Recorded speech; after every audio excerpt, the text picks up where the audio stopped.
Hai, di Hai. video kali ini kita mau bahas dari satu pertanyaan.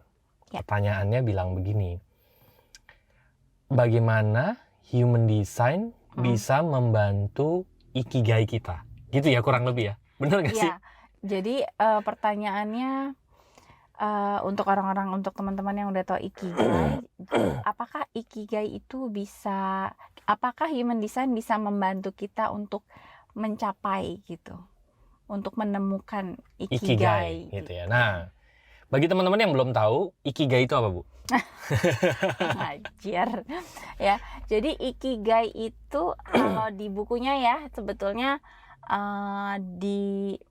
dimudahkan sebagai kondisi di mana seseorang itu sudah bisa mengintegrasikan keempat hal ini dari dalam dirinya gitu. Yaitu yang pertama, dia sudah menemukan dia itu hebatnya di mana. Oke. Yang kedua, dia mencintai apa gitu ya. Terus kemudian ternyata hal ini juga dibutuhkan dunia. Dan hal ini juga bisa dibayar. Nah, kalau orang sudah menemukan irisan dari keempat ini, jadi dia sudah menemukan hal-hal yang dia cintai, terus kemudian dia juga hebat gitu di situ. Kemudian ternyata dunia juga membutuhkan gitu kan. Dan dia bisa dibayar. Nah, itu mungkin yang Ari sering bilang itu salah satu definisi surga dunia ya. Iya. Ya kan, bisa hidup dengan passion gitu kan. Terus juga hebat. Dan biasanya hebat di sini karena itu sesuatu yang memang udah melekat, bisa dibilang effortless gitu. Kayak ya udah karena udah mengalir gitu kan. Jadi effortless, happy, terus bermanfaat, dibayar. Itu kan sesuatu yang kayaknya lengkap banget gitu. Nah bagaimana human design ini bisa membantu kita menemukan ikigai kita? Gitu ya. Jadi kita mencintai yang kita lakukan dan kita hebat melakukannya, betul ya? Terus dunia membutuhkannya. Yang keempat, kita dibayar dari situ. Betul. Irisan dari empat ini disebut ikigai. Nah, bagaimana? Lalu pertanyaannya adalah bagaimana human design bisa membantu kita menemukan ikigai ini? Bagaimana, Bu? Iya, sebetulnya kalau di human design ya, human design itu kan sebetulnya ujung-ujungnya adalah untuk membantu kita menemukan rancangan diri kita yang sesungguhnya. Dan di dalam rancangan itu sebetulnya ada keberlimpahan, ada kemudahan, karena sebetulnya kalau kita menjalani hidup sesuai rancangan, itu kita hanya tinggal mengeluarkan potensi-potensi yang sudah ada. Lowong kita punya. Iya, emang sudah dikasih, sudah dikaruniakan gitu betul. Kan. Kita mengeluarkan potensi yang kita punya, otomatis kita pasti semua hebat di dalam sesuatu gitu. Iya kan? Nah, kemudian karena kita sudah hebat di dalam sesuatu, dan juga di human design ada hal-hal, ada fitur-fitur yang membantu kita untuk mengetahui apakah kita mencintai saat kita melakukan itu. Iya kan? Itu yang namanya signature. Itu yang namanya signature. Kalau kita tahu signature kita, perasaan apa, itu clue yang sangat membantu. Oh, saya tuh misalnya untuk ada type yang signature-nya itu satisfaction kan. Jadi ternyata kalau saya melakukan hal yang saya cintai, munculnya perasaan puas. Di situ kita bisa mereview sebetulnya kegiatan apa atau bidang apa yang ketika saya melakukan itu, wah timbulnya rasa puas gitu kan. Jadi human design membantu kita menemukan gitu ya, dengan meng-highlight petunjuk-petunjuk yang sebetulnya sudah ada di dalam diri kita. Cuma selama ini kita aware atau enggak. Gitu. Nah mungkin bisa dikasih contoh penerapannya, mulai dari, karena banyak orang terjebak untuk nyari bidangnya dulu kan, untuk nyari profesinya dulu, atau kalau misalnya kita sering tanya orang tua, ini bisa nggak untuk nanti anak saya ini ke bidang apa gitu yang cocok gitu ya. Minta petunjuk suhu gitu ya. Kamu cocoknya di air gitu ya.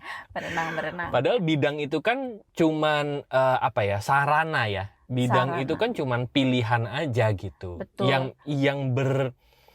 Yang bermain di bidang tersebut adalah luapan energi kita, gitu kan. Betul. Mungkin bisa dikasih contoh urutannya, mulai dari human design kita bisa kenal energi kita, dan nanti energi kita misalnya bisa dipakai di bidang apa, Terus kalau misalnya ternyata kita nyoba bidang ini kita nggak cocok gitu ya, terus karena munculnya not self gitu, mungkin urutannya bisa disederhanakan gitu ya.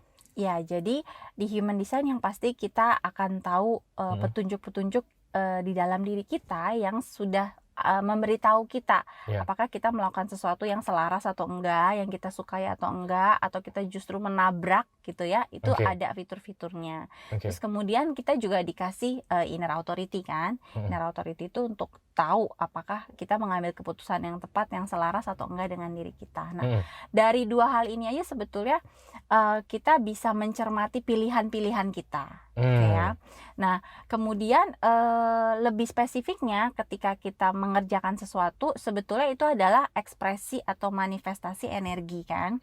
Dan di human design kita punya energi-energi tertentu yang sudah tercetak berupa gate-gate itu. Nah, sebetulnya dengan mengenali energi-energi kita, kita juga akan bisa mengenali karunia-karunia kita. Dan energi-energi itu bisa termanifestasinya melalui aktivitas. Misalnya contoh ya, contoh pada saat melakukan aktivitas yang memang ada energi kita di situ. Misalnya ada energi pendengar, atau energi komunikator, atau energi kreativitas. Nah, itu kan energi-energi yang sebetulnya sangat luas gitu loh. Bisa dilakukan di bidang apa saja ya, selama aktivitasnya itu gitu kan. Betul. Ada orang yang memang dianugerahi dia akan jadi pendengar yang baik gitu kan. Nah, kemudian setelah dia tahu kekuatan-kekuatannya, kemudian dia baru explore bidangnya gitu ya. Dia baru explore, saya mau pakai gift saya ini untuk apa, untuk di mana. Nah, itu akan masuk ke signature tadi. Bidang atau aktivitas apa yang ketika itu dilakukan untuk bidang itu kok rasanya puas ya. Itu kan ada panggilan lagi gitu. Setiap orang punya panggilan yang berbeda-beda. Betul, gitu kan. Ada orang yang punya kemampuan berbicara. Misalnya terpanggilnya untuk memberi edukasi, untuk mengajar. Bisa jadi dia panggilannya sebagai guru. Bidangnya apa? Ya panggilannya dia mau mengedukasi tuh, terpanggilnya tuh di bidang apa gitu. Atau ada orang yang pintar berbicara ternyata kepakainya untuk negosiasi. Nah, negosiasi ini bisa dipakai di bidang apa juga, itu tergantung interestnya dia. Dan mengacu pada signature tadi gitu ya. Ini ada contoh nih. Kemarin saya melihat sebuah contoh menarik ya. Ada seseorang yang kemampuan komunikasinya baik sekali. Dan dia memilihnya di bidang perpajakan. Jadi dia jadi juru bicara pajak. Nah, jadi seringkali pada saat kita memilih bidang, itu bidang komunikasi, apa nyambung tapi gitu ya? Kok di bidang pajak, apa nyambungnya gitu. Seringkali kita udah terkotak-kotakan ya, dengan bidangnya dulu gitu ya. Aktivitas ini tuh cuma cocoknya bidang ini gitu. Jadi dia belajar pajak itu karena dia senang dengan bidang perpajakan, dia akhirnya belajar. Dia belajar, tapi kemampuan dia sesungguhnya adalah mengkomunikasikan pasal-pasal pajak ini kepada orang-orang, kepada kliennya gitu. Jadi orang mengerti, oh maksudnya pasal pajak ini begini. Karena kan kita ya kalau ngurusin pajak itu kan suka, ini gimana sih maksudnya gitu-gitu. Nah, itu contohnya tuh. Tapi sebetulnya energi yang bekerja apa? Energi yang bekerja adalah komunikasinya, komunikatornya gitu. Dan itu bisa terpetakan di human design sebetulnya. Nah, pilihan bidangnya adalah kalau si orang ini adalah perpajakan, karena dia merasa di bidang perpajakan adalah bidang yang gue banget gitu. Benar. Nah, ada lagi yang berbeda mungkin gitu ya. Ada orang yang memang energinya sama nih, komunikator juga. Tapi dia pakai di bidang yang berbeda. Saya punya satu teman yang satu teman dekat saya. Energi dia adalah komunikator. Dan komunikatornya ini komunikator yang nggak jelimet gitu loh. Santai, ngefriend aja gitu. Dan beliau sekarang jadi salah satu top manajemen perusahaan multinasional gitu ya. Dan beliau mengakui bahwa beliau tuh dibayar mahal itu karena beliau itu bisa mengkomunikasikan apa yang bos-bosnya sampaikan kepada masyarakat. Jadi misal dengan bahasa yang lebih mudah dipahami gitu Iya. ya. Okay. Jadi misal perusahaannya lagi ada masalah, lagi ada bentrok dengan misalnya dengan warga sekitar misalnya gitu ya. Nah, dia ini yang ayo coba gimana gitu ya. Dia ini yang ditunjuk untuk gitu ngobrol kan, ya. Dengan si warga sekitar ini gitu. Nah, padahal jurusannya dia adalah teknik industri. Gitu. Tapi dia mengerti bagaimana mengelola pabrik gitu ya. Tapi kemampuan dia yang paling hebat adalah untuk mengkomunikasikan apa yang pabriknya ini mau sampaikan kepada orang-orang gitu. Nah, itu bidangnya udah beda lagi ya, gitu ya. Betul. Tapi energi yang bekerja itu sudah itu tetap sama, yaitu energi komunikasi, komunikator gitu. Nah, mungkin human design memetakan itu ya. Yang pertama adalah kita ini energi apa. Gitu ya. Terus pada saat kita memilih bidangnya, kita bisa menggunakan signature dan not self. Kita akan tahu mana yang kita memang nyala gitu kan. Kita akan lebih aware kalau kita melakukan sesuatu tuh ini rasanya gitu kan. Berarti memang kita perlu nyoba banyak bidang dulu. Makanya dari kecil itu kita coba aja. Coba rasain signature-nya atau not self nggak nih gitu ya. Ada yang perlu nyoba, tapi sebetulnya ada yang hanya perlu jujur. Ada yang perlu hanya jujur bahwa saya tuh terpanggil dari dulu untuk melakukan ini, untuk bidang ini gitu. Nah, tinggal dia menanggapi apa enggak, dia percaya atau enggak dengan panggilannya itu. Nah, ada itu juga yang harus nyoba yang coba gitu ya. Nah, teman-teman pasti udah mulai makin kebayang ya. Gitu ya. Dengan yang pertama kita itu kan yang pertama itu kita hebat dalam apa? Kita gitu hebat dalam hal apanya itu terpetakan dengan jelas sebetulnya. Dari energi-energi yang ada di human design itu. Yang kedua, kita mencintai atau tidak gitu ya. Yang kita lakukan itu bisa dicek dari signature dan not self-nya pada saat kita menjalankannya, atau bahkan ada beberapa signature atau not self yang sebelumnya pun dia bisa merasakannya dia gitu bisa ya. Tahu nah, yang ketiga adalah apakah dunia membutuhkannya? Gitu. Nah, sebetulnya kalau ini tuh cuman akibat aja ya. Benar, dan human design sebetulnya mengkonfirmasi. Karena begitu kita tahu ya bahwa semua orang itu berbeda, semua orang itu unik dan istimewa, human design itu banyak memberikan konfirmasi dan validasi bahwa sekecil apapun rasanya energi kita itu, tapi ternyata itu sesuatu yang besar yang ternyata dibutuhkan oleh orang lain, oleh dunia, karena sebetulnya hanya ada satu kita dan hanya ada satu orang yang bisa melakukan hal itu dengan cara itu gitu. Betul. Jadi betul. Human design sebetulnya memvalidasi bahwa kalau kita udah tahu apa yang kita suka, kita udah tahu gift kita, itu tinggal membuka diri. Maka jiwa kita akan menemukan tempatnya di mana itu bisa bermanfaat, di mana orang lain membutuhkan atau mencari energi itu gitu. Betul. Yes. Dan cuman kendalanya adalah seringkali kita tidak berani untuk melakukan gift kita itu. Karena seringkali kita merasa bahwa gift kita ini bukan apa-apa gitu.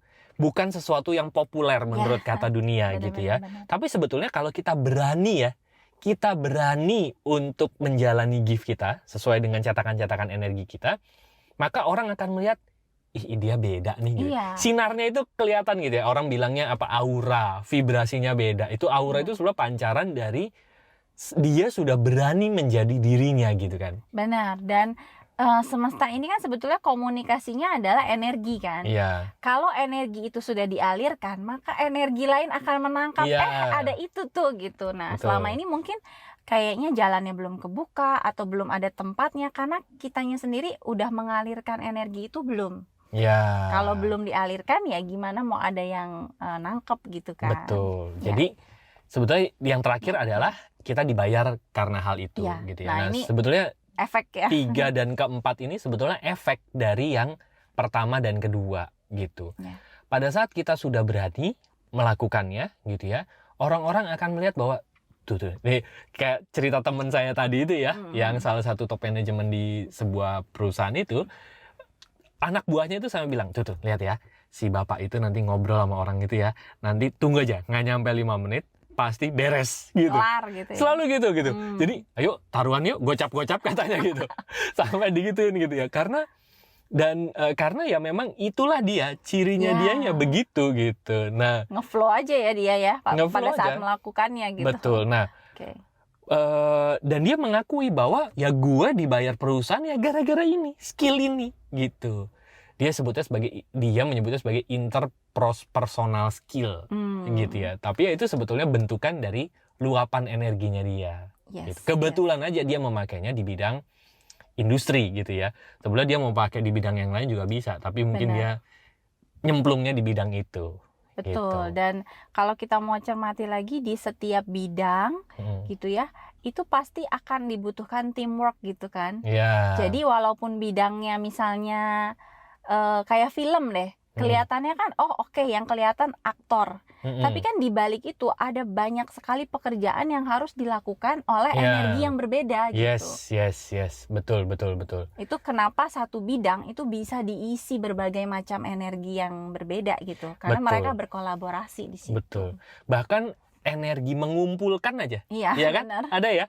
Ada loh energi mengumpulkan. Jadi produser film itu adalah orang yang energinya mengumpulkan gitu ya. Karena dia ngambil aktornya, dia menentukan sutradaranya, lalu krunya. Itu kan dia tugasnya cuma mengumpulkan. Betul. Dia tampil nggak di film itu? Nggak tampil. Tapi dia juga dibayar gara-gara energi mengumpulkannya. Karena dia bisa mengumpulkan talent-talent yang memang hebat gitu ya. Iya, betul. Jadi intinya human design membantu kita untuk percaya dengan energi kita. Dengan apa yang dianugerahkan ke kita, percaya bahwa itu tuh something, dan percaya bahwa itu tuh kalau kita alirkan itu dibutuhkan dan bisa dibayar ujung-ujungnya. Yes. Ini menarik ya kalau saya pribadi ya teman-teman ngomongin passion itu sesuatu yang sangat menarik buat saya gitu ya. Jadi buat teman-teman yang mau tahu lebih detail tentang human design gitu ya, mungkin bisa download ebook yang Rusi sudah tulis di link description gitu ya.